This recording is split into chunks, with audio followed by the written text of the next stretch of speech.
Hello guys, আজকের ভিডিওতে আমরা একসাথে বিশ্লেষণ করব Xiaomi Redmi 13 এর সবকিছু। আমরা দেখব এর দাম, design, display, performance, camera, battery এবং অন্যান্য ফিচার্স। চলুন বিস্তারিত জেনে নেই এই ফোনটি সম্পর্কে। প্রথমে ফোনটির মূল্য নিয়ে আলোচনা করি।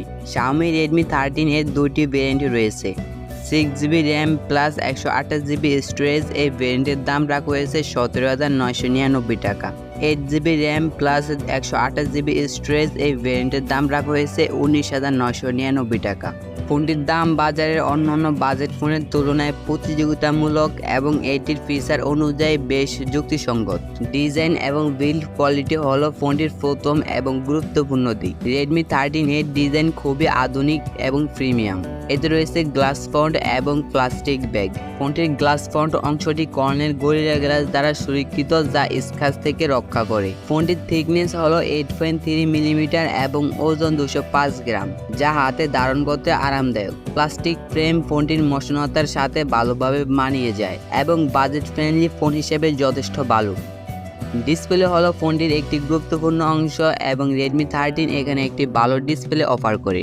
এতে রয়েছে 6.79 ইঞ্চির full HD plus IPS LCD display. ডিসপ্লেটি 90 হার্জ রিফ্রেশ রেট প্রদান করে, যা স্মুথ স্ক্রলিং এবং গেমিং অভিজ্ঞতা নিশ্চিত করে। 550 নিটস ব্রাইটনেস এবং কর্নেল গরিলা গ্লাস প্রোটেকশন ফোনটির আরও টেকসই এবং শোকের জন্য সুরক্ষিত। এছাড়া 1080x2460 পিক্সেলস রেজলিউশন এর ছবির গুণমানকে আরও উন্নত করে। পারফরমেন্সের ক্ষেত্রে Xiaomi Redmi 13 একটি শক্তিশালী মডেল। এতে রয়েছে MediaTek Helio G91 ultra processor, যা মাঝামাঝি মানের গেমিং এবং দৈনন্দিন কাজের জন্য যথেষ্ট শক্তিশালী। ফোনটি 6GB বা 8GB র্যাম এবং Mali G52 MC2 GPU দ্বারা চালিত।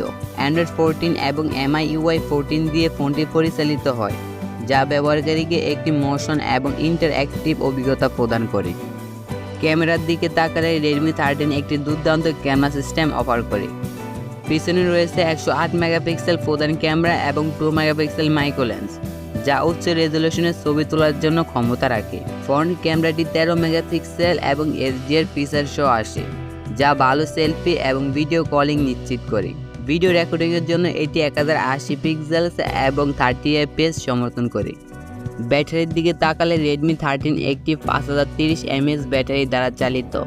এতে রয়েছে 33 ওয়াট ফাস্ট চার্জিং সাপোর্ট, যা ফোনটিকে দ্রুত চার্জ করতে সহায়তা করে। এটি একদিনের ব্যবহারের জন্য যথেষ্ট ভালো এবং ইউজারদের জন্য বড় সুবিধা। ফোনটির সফটওয়্যার হলো Android 14 এবং MIUI 14, যা আধুনিক ইউজার ইন্টারফেস এবং নানান ফিচার প্রদান করে। এতে রয়েছে একটি সাইড মাউন্ট ফিঙ্গারপ্রিন্ট সেন্সর এবং ফেস আনলক ফিচার। এছাড়া এতে 3.5mm অডিও জ্যাক এবং USB Type-C 2.0 পোর্ট এবং কিছু ভেরিয়েন্টে NFC সাপোর্ট রয়েছে। ফোনটিতে OTG সাপোর্ট এবং FM রেডিও রয়েছে। এই ফোনটির ভালো দিক নিয়ে বলতে গেলে প্রথমত প্রিমিয়াম ডিজাইন এবং গ্লাস প্রোটেকশন, দ্বিতীয়ত ভালো ডিসপ্লে এবং 90 হার্জ রিফ্রেশ রেট, তৃতীয়ত শক্তিশালী ক্যামেরা সিস্টেম, চতুর্থত বড় ব্যাটারি লাইফ এবং দ্রুত চার্জিং সুবিধা। খারাপ দিক নিয়ে বলতে গেলে স্টোরেজ অপশন সীমাবদ্ধতা রয়েছে। এখানে তারা চাইলে 256GB স্টোরেজ অপশন রাখতে পারত, যেটা এই ফোনে খুবই প্রয়োজন ছিল এবং ইউজারদের জন্য বড় সুবিধা হতো যদি এখানে 256GB স্টোরেজ অপশনটি রাখা হতো। দ্বিতীয়ত স্টেরিও স্পিকার নেই, যেটা এই বাজেটের ফোনে থাকা উচিত। মোটামুটি Xiaomi Redmi 13 একটি দারুণ বাজেট ফোন, যা শক্তিশালী বৈশিষ্ট্য এবং পারফরম্যান্স প্রদান করে। যদিও কিছু সীমাবদ্ধতা রয়েছে, তবে এটি একটি শক্তিশালী পছন্দ হতে পারে যদি আপনি একটি বাজেট ফ্রেন্ডলি ফোন খোঁজেন। ভিডিওটি যদি আপনাদের ভালো লেগে থাকে তাহলে লাইক, শেয়ার এবং সাবস্ক্রাইব করতে ভুলবেন না। আপনার মতামত কমেন্টে জানাতে পারেন। ধন্যবাদ, দেখা হবে পরবর্তী কোনো নতুন ভিডিওতে। এতক্ষণে সবাই ভালো থাকুন, সুস্থ থাকুন, খোদা হাফেজ।